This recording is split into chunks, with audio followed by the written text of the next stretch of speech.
Hi, my name is Vi Tizzy, and I am the author of Chitterville. I thought I would just give you a little bit of a background information on how Chitterville came to be. And before I go any further, I'm just going to read one page of the first chapter as an introduction to the land of Chitterville. Chapter 1, An Exciting Time. Never again shall one chitter be treated differently than another, and all chitters are equal contributors to Chitterville, and from this point on, these laws govern the land. Indeed, this is an exciting time for all of us, exclaimed the new leader. A home to a magical place called Chitterville, inhabited by many creatures under the name the tribe Chitter, and they have existed for many lifetimes on this land, and are all part of the halos or subtribes of various species that make up chitters. Not even the elders of their tribe can say how long they came to be into existence. Their ancestors carefully preserved on parched leaf parchments simple drawings and markings created by this once primitive tribe from descendants called the Great Ones. By using remnants of dry pigments from one of their primary sources of nourishment, found deep in the thicket from nuts from trees they call jampa. These collections of very old trees, of which their trunks span outwards to cover large land masses in the thickets, are considered to be inhabited by the Ra, the souls of their ancient ancestors. They can never be destroyed, and they do their very best to ensure they are all well taken care of. It's a very important page. It describes the inner workings of this civilization. If you read the back of my jacket of the book, in Chitterville, as I indicated, these civilizations have been plagued by environmental changes and hostile influences. As the book opens, the Chitters live in fear that the lush green forest in which they thrive is on the verge of extinction. An invasion of mysterious creatures which was foretold by their ancestors seek to overtake their land. Now there's a young leader of the Chitters. His name is Chitter, has attained his role through legacy, and is ill prepared for what the future holds. The Chitters agree that it was not Vermont which was a prior leader of their tribe.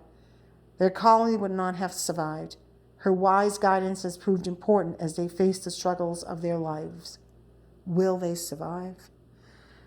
This is the essence of my book, and it is based on that self-discovery, that inner workings that needs to be done by this tribe and by their leader, and the importance of developing skill sets. All through the entire storyline, we talk about leadership and how to attain that. It's a learned skill. I wrote this book back in 2007, and I completed it about 2018, at the end of 2018. It really was a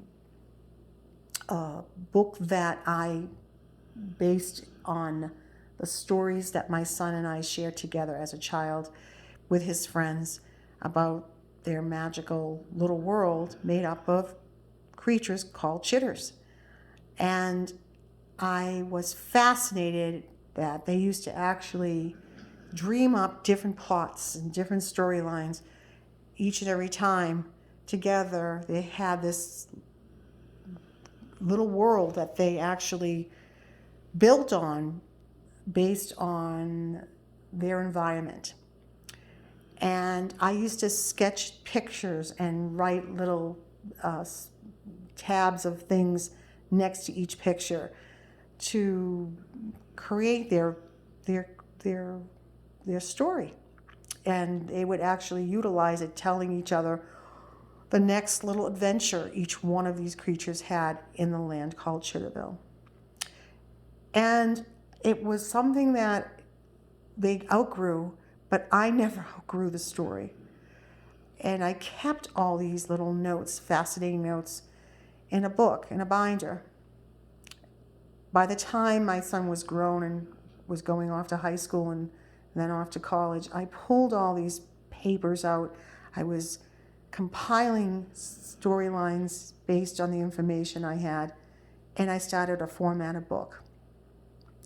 It is really part of the imagination of these children and my artistic visual perception that brought me to this place to create this story.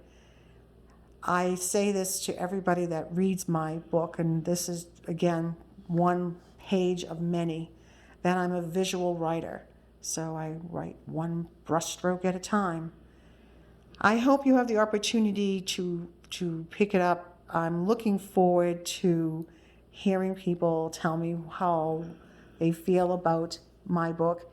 And I'm excited that soon, very soon, it will be an audio, which I truly believe that it needs to be read out loud. I have a great deal of words that are expanded through color and sound and taste and smell. So I thought I would just bring that to your attention. I hope that people will enjoy the story. And it is something that you can curl up at night with your child on your bed or his bed or her bed and get lost in the land of Chitterville. It really is a place, magical place that takes you on a journey with twists and turns and then gently puts you down to sleep at night. So thank you. And my pooch clipper says, have a good night.